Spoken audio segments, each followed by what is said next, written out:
Hi friends, இப்போ நமக்கு தமிழக அரசுலேருந்து வந்து பார்த்தோம்னா தேர்வு இல்லாமல் வந்து பார்த்தோம்னா கிராம ஊராட்சி செயலாளர் செலக்ட் பண்ணுறாங்க. அதுக்குரிய நோட்டிஃபிகேஷன் வந்துருந்துச்சு. அதோட அப்டேட் பற்றி தான் பார்க்க போகிறோம். இதில் வந்து பார்த்தோம்னா நம்ம ஃப்ரெண்ட்ஸுக்கு ஒரு சில டவுட்டில் இருக்குது. அந்த டவுட்டோட கிளாரிஃபிகேஷன் தான் பார்க்க போகிறோம். இதை தவிர உங்களுக்கு ஏதாவது டவுட் இருந்துச்சுன்னா கீழே கமெண்ட்டில் சொல்லுங்கள். அதையும் நம்ம கிளாரிஃபை பண்ணிடலாம். அந்த டவுட்டில் கிளாரிஃபை பண்ணிவிட்டு நீங்கள் அப்ளை பண்ணிக்கோங்க. நம்ம சேனலில் கவர்மெண்ட் ஜாப் பற்றியும் கவர்மெண்ட் ஜாப் அப்டேட்டை பற்றி பார்த்துட்டு வரோம். நிறைய பேர் சேனல் சப்ஸ்கிரைப் பண்ணாமல் பார்க்குறீங்க. சேனல் சப்ஸ்கிரைப் பண்ணிக்கோங்க.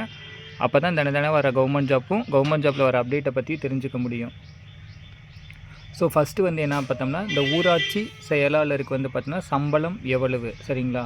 இது நமக்கு நோட்டிஃபிகேஷன்லேயே சொல்லிட்டாங்க. ஊதியம் வந்து பார்த்தோம்னா எவ்வளோ அப்படின்னு வந்து பார்த்தோம்னா லெவல் 2ல் வந்து பார்த்தோம்னா 15,900 50,400 15,900 அப்படிங்கிறது வந்து பார்த்தோன்னா பேசிக் பே. இதுலேருந்து வந்து பார்த்தோன்னா நமக்கு டிஏ, அதுக்கப்புறம் ஹச்ஆர்ஏ, மெடிக்கல் அலோவன்ஸ் எல்லாமே சேர்த்து வந்து பார்த்தோன்னா நமக்கு 23,000 26,000 ரூபாய்க்குள்ளே வரும். இதுதான் வந்து சேலரி, சரிங்களா? Starting first month salary. அடுத்து ரெண்டாவது வந்து கொஸ்டின் என்ன அப்படின்னு வந்து பார்த்தோன்னா, வயது என்ன, வயது தளர்வு உள்ளதா? இப்போ வந்து பார்த்தோன்னா இந்த கொரோனா பீரியடில் வந்து பார்த்தோன்னா ஒரு சிலது போஸ்டிங்லாம் வந்து பார்த்தோன்னா 2 வருஷம் ரிலாக்ஸேஷன் கொடுத்தாங்க. அதே மாதிரி இதுக்கு இருக்கா அப்படின்னு வந்து பார்த்தோம்னா இதுக்கு கிடையாது. இதில் வந்து பார்த்தோன்னா ஒரு கம்யூனிட்டிக்கும் வந்து பார்த்தோன்னா ஏஜ் வந்து பார்த்தோம்னா குறைந்தபட்சம் அதிகபட்சம் கொடுத்துட்டாங்க. இதுக்குள்ளே இருக்கவங்க மட்டும்தான் அப்ளை பண்ண முடியும். அஸ்ஸான் 1/7/2015 வரைக்கும் வந்து பார்த்தோம்னா இந்த வயது வரம்பு கொடுத்துருக்காங்க. இதில் பிற்படுத்தப்பட்ட வகுப்பினர் முஸ்லீமு, மிகவும் பிற்படுத்தப்பட்ட வகுப்பினர் சீர்மரபினர், அதாவது பிசி, பிசிஎம், எம்பிசி, டிஎன்சி அவங்களுக்கு வந்து பார்த்தோன்னா 18லேருந்து 34 வரைக்கும் இருக்கலாம் அப்படின்னு சொல்லியிருக்காங்க. இதே வந்து ஆதிதிராவிடர், அருந்ததியர், பட்டியல் பழங்குடியினர் மற்றும் ஆதரவற்ற விதவை, எஸ்சி, எஸ்டி, விடோ அவங்களுக்கு வந்து பார்த்தோன்னா 18லேருந்து 37 வரைக்கும் இருக்கலாம் அப்படின்னு சொல்லியிருக்காங்க. இதுவே வந்து பார்த்தோம்னா மாற்றுத்திறனாளிகளாக இருந்தால் அதிகபட்ச வரம்பிலிருந்து 10 ஆண்டுகள் வரை நீட்டிப்பு அப்படின்னு சொல்லியிருக்காங்க. இது வந்து பார்த்தோன்னா இந்த ஒரு கம்யூனிட்டி இருக்குது பார்த்தீங்களா? இப்போ பிசி, எம்பிசி, எஸ்சி, எஸ்டிக்கெலாம் வந்து பார்த்தோன்னா அதிகபட்ச வரம்பு வந்து 34, 37ன்னு கொடுத்துருக்காங்களா? இதிலேருந்து ப்ளஸ் 10 வருஷம் மாற்றுத்திறனாளிகளாக இருந்தால், சரிங்களா, அவங்க அப்ளை பண்ணிக்கலாம். முன்னாள் இராணுவ வீரர் பொது பிரிவினருக்கு ஜென்ரலுக்கு வந்து பார்த்தோன்னா 18லேருந்து 50 வரைக்கும். இதுவே வந்து பார்த்தோன்னா முன்னாள் இராணுவ வீரர் வந்து பார்த்தோன்னா பிசி, எம்பிசி, எஸ்சி, எஸ்டி அவங்களுக்கு வந்து பார்த்தோன்னா 18லேருந்து 55 வரைக்கும் இருக்கவங்க அப்ளை பண்ணிக்கலாம்னு சொல்லிட்டாங்க. இதில் ஒரு கண்டிஷன் சொல்லியிருக்காங்க. வேறு எந்த அரசு பணிக்கு தேர்ந்தெடுக்கப்பட்ட முன்னாள் இராணுவ வீரர் மேற்கண்ட வயது சலுகை பெற இதெல்லாம் சொல்லிட்டாங்க. ஆல்ரெடி அவங்க கவர்மெண்ட் ஜாப்லேருந்து இந்த இதுக்கு அப்ளை பண்ணாங்கன்னா அவங்களுக்கு வந்து பார்த்தோன்னா இந்த ஏஜ் ரிலாக்ஸேஷன் வந்து கிடையாது அப்படின்னு சொல்லிட்டாங்க, சரிங்களா? அடுத்து 3வது கொஸ்டின் என்ன அப்படின்னு வந்து பார்த்தோன்னா, மாவட்ட வாரியாக பணியிடங்கள் எண்ணிக்கை அப்படின்னு சொல்லியிருக்காங்க. மொத்த டோட்டல் எவ்வளோ வேக்கண்ட்டு, ஒரு டிஸ்ட்ரிக்ட் எவ்வளோ அப்படின்னு சொல்லி பார்க்கலாம். மொத்த வேக்கண்ட் வந்து பார்த்தோம்னா 1483. இதுதான் வந்து பார்த்தோன்னா ஓவரால் வேக்கண்ட்டு. இது வந்து பார்த்தோன்னா நம்ம டிஸ்ட்ரிக்ட் வைஸ் வந்து பார்ப்போம். டிஸ்ட்ரிக்ட் வைஸ் ஒரு மாவட்டத்தில் எவ்வளோ இருக்குன்ட்டு. இப்போ நீங்கள் ஃப்ரெண்ட்ஸ் மேக்ஸிமம் மேல் கேண்டிடேட் அப்ளை பண்ணிங்கன்னா நீங்கள் என்ன பண்ணுறீங்கன்னா எந்த டிஸ்ட்ரிக்டில் வந்து பார்த்தோன்னா வேக்கண்ட் அதிகமாக இருக்கோ அங்கே அப்ளை பண்ணுங்கள். வேக்கண்ட் அதிகமாக இருக்க டிஸ்ட்ரிக்ட் அப்ளை பண்ணிங்கன்னா உங்களுக்கு வந்து பார்த்தோன்னா கம்யூனல்லே வந்து பார்த்தோன்னா வேக்கன்சி அதிகமாக இருக்கும். நமக்கு ஈஸியாக ஜாப் கிடைக்க வந்து பார்த்தோம்னா ஒரு வாய்ப்பு இருக்குது. இது என்னோட சஜஷன் தான். மேலாக இருந்தால், அதாவது ஆண்களாக இருந்தால் மேக்ஸிமம் வெளி டிஸ்ட்ரிக்டில் வேக்கண்ட் அதிகமாக இருக்கிறத பார்த்து அப்ளை பண்ணுங்கள். இல்லை அது உங்கள் விருப்பம் தான். இது என்னோட சஜஷனுக்கு தான் சொல்கிறேன். இதில் வந்து பார்த்தோம்னா ஒரு டிஸ்ட்ரிக் வைஸ் பார்த்துடலாம். ஃபஸ்ட்டு வந்து அரியலூரில் வந்து 33 வேக்கண்ட் வந்திருக்கு. செங்கல்பட்டில் வந்து பார்த்தோன்னா 52, கோயம்புத்தூரில் வந்து பார்த்தோன்னா 14, ரொம்ப கம்மியாக இருக்குது. இங்கே வந்து காம்படிஷன் அதிகமாக இருக்கும். கடலூரில் வந்து பார்த்தோன்னா 37, தருமபுரியில் 21, திண்டுக்கல்லில் 39, ஈரோடில் 26 வேக்கன்சி வந்திருக்கு. அடுத்து கள்ளக்குறிச்சியில் 33, காஞ்சிபுரத்தில் 55, கன்னியாகுமரியில் 31, கரூரில் 32, கிருஷ்ணகிரியில் 50, மதுரையில் 69 கொஞ்சம் அதிகமாக இருக்குது. மயிலாடுதுறையில் 31, நாகப்பட்டினத்தில் 18, நாமக்கல்லில் 33, பெரம்பலூரில் 16 வேக்கன்சி, புதுக்கோட்டையில் 83 கொஞ்சம் அதிகமாக இருக்குது. அடுத்து ராமநாதபுரத்தில் 17, ராணிப்பேட்டையில் 31, சேலத்தில் 54, சிவகங்கையில் 51, தென்காசியில் 36, தஞ்சாவூர் அதிகமாக இருக்குது.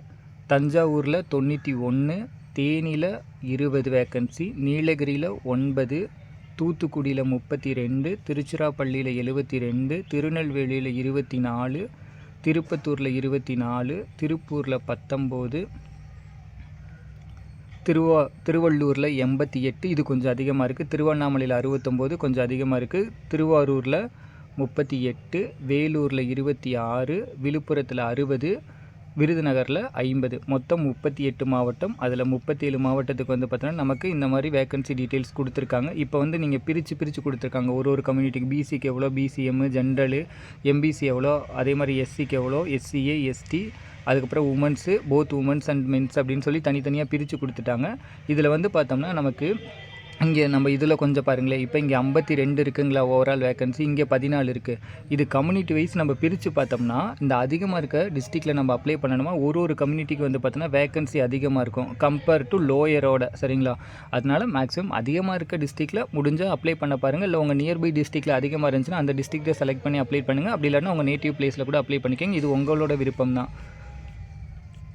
ஸோ அடுத்த கொஸ்டின் வந்து பார்ப்போம். அடுத்த கொஸ்டின் என்ன சொல்லியிருக்காங்க கேட்டிருக்காங்க அப்படின்னு வந்து பார்த்தோன்னா கல்வி தகுதி. இதுக்கு நமக்கு வந்து பார்த்தோம்னா நமக்கு அந்த நோட்டிஃபிகேஷன்லேயே கொடுத்துட்டாங்க கல்வி தகுதி என்ன அப்படின்னு சொல்லிட்டு. கல்வி தகுதி வந்து பார்த்தோம்னா 10ஆம் வகுப்பு தேர்ச்சி பெற்றிருக்க வேண்டும். விண்ணப்பதாரர் குறைந்தபட்சம் 8ஆம் வகுப்பு வரை தமிழ் மொழியை படித்திருக்க வேண்டும். இது 2 கண்டிஷன் கம்பல்சரி. இது இருந்தால் மட்டும்தான் வந்து பார்த்தோம்னா அப்ளை பண்ண முடியும்.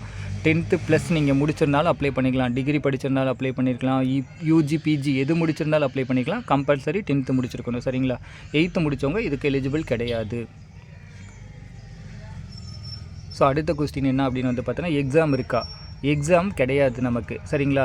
ஆல்ரெடி வந்து பார்த்தோம்னா கடைசி வரைக்கும் வந்து பார்த்தோன்னா இது எக்ஸாம் வச்சு தான் எடுத்துக்கிட்டு இருந்தாங்க. அந்த மாதிரி தான் ப்ராசஸ் இருந்துச்சு. இப்போ லாஸ்ட்டாக வந்து பார்த்தோன்னா தமிழ்நாடு அரசுலேருந்து வந்து பார்த்தோன்னா ஒரு ஜிஓ லேட்டஸ்ட்டாக ரிலீஸ் பண்ணியிருந்தாங்க. இது வந்து எக்ஸாமை கேன்சல் பண்ணிட்டு த்ரூ இன்டர்வியூ கலெக்டர் வந்து பார்த்தோம்னா இன்டர்வியூ எடுப்பார். அந்தந்த மாவட்ட ஆட்சியர் தலைமையில் வந்து பார்த்தோன்னா இன்டர்வியூ நடக்கும். ஸோ அந்த இன்டர்வியூக்கு டேட் சொல்லுவாங்க. அப்போதைக்கு நம்ம போய் இது பண்ணால் போதும், அட்டன் பண்ணால் போதும். டிகிரி முடித்தவர்கள் அப்ளை பண்ணலாமா? கண்டிப்பாக அப்ளை பண்ணலாம். ஏன் அப்படின்னு வந்து பார்த்தோம்னா 10th தான் நமக்கு குவாலிஃபிகேஷன் கொடுத்துருக்காங்க. அதிகபட்சம் மினிமம் 10th சொல்லிட்டாங்க. அதிகபட்சம் 10th சொல்ல கிடையாது. சரிங்களா? மினிமம் குறைந்தபட்சம் 10th முடிச்சிருந்தா போதும். ஸோ 10th மேலே படிச்சிருந்தா கம்பல்சரி அப்ளை பண்ணலாம். இங்கிலீஷ் மீடியம் அப்ளை பண்ணலாமா? கண்டிப்பாக அப்ளை பண்ணலாம். அவங்க வந்து 8th வரைக்கும் வந்து பார்த்தோன்னா தமிழை ஒரு பாடமாக எடுத்து படிச்சிருந்தாங்கன்னா அவங்களும் வந்து பார்த்தோன்னா அப்ளை பண்ணலாம். தமிழ் சப்ஜெக்ட் 8th வரைக்கும் அவங்க படிச்சிருந்தால் கம்பல்சரி வந்து பார்த்தோன்னா அவங்க இந்த ஜாப்க்கு அப்ளை பண்ணலாம். ஒரு நபர் 2 மாவட்டத்தில் விண்ணப்பிக்கலாமா அப்படின்னு சொல்லி கேட்டிருக்காங்க. விண்ணப்பிக்கலாமா அப்படின்னு வந்து பார்த்தோம்னா கிடையாது. ஏன்னா இது வந்து அவங்களே வந்து சொல்லியிருக்காங்க. என்ன அப்படின்னு வந்து பார்த்தோம்னா விண்ணப்பதாரர்கள் ஒரு மாவட்டத்தில் ஒரு குறிப்பிட்ட பதவிக்கு ஒரே ஒரு இணைய ஆட்சேர்ப்பு விண்ணப்பத்தை மட்டுமே சமர்ப்பிக்க வேண்டும் அப்படின்னு சொல்லியிருக்காங்க. ஒரு பர்சன் ஒரு அப்ளிகேஷன் தான் சப்மிட் பண்ணணும். இது நான் கிளாரிஃபை பண்ணிவிட்டு சொல்லிடுறேன்.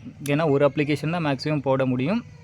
இது யாராவது ஃப்ரெண்ட்ஸ் 2 அப்ளிகேஷன் போட்டிருக்கீங்கன்னு கீழே கமெண்ட்டில் சொல்லுங்கள். நானும் வந்து பார்த்தோன்னா கன்சர்ன் இதுக்கு வந்து மெயில் பண்ணிவிட்டு ஏதாவது ரிப்ளை வந்துச்சுன்னா உங்களுக்கு நான் அப்டேட் கொடுக்குறேன். சரிங்களா?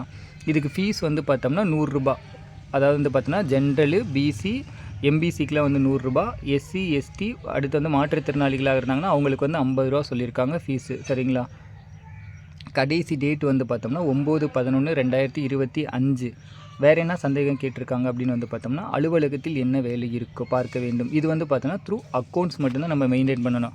இப்போ ஒரு ஊராட்சியிலையும் வந்து பார்த்தோன்னா ஊராட்சி தலைவர், அதுக்கப்புறம் துணைத் தலைவர், வார்டு மெம்பரில் இருப்பாங்க. ஒரு ஊராட்சிக்கும் ஃபண்டு ஒதுக்குவாங்க கவர்மெண்ட்லேருந்து. எவ்வளோ ஃபண்டு வருது, நம்ம என்ன திட்டத்துக்கு எவ்வளோ செலவு பண்ணியிருக்கோம், மீதி பேலன்ஸ் எவ்வளோ இருக்குது, அக்கௌண்ட்ஸ் மெயின்டைன் பண்ணுறதுக்கு தான் வந்து பார்த்தோம்னா அதிகமாக இருக்கும். சரிங்களா?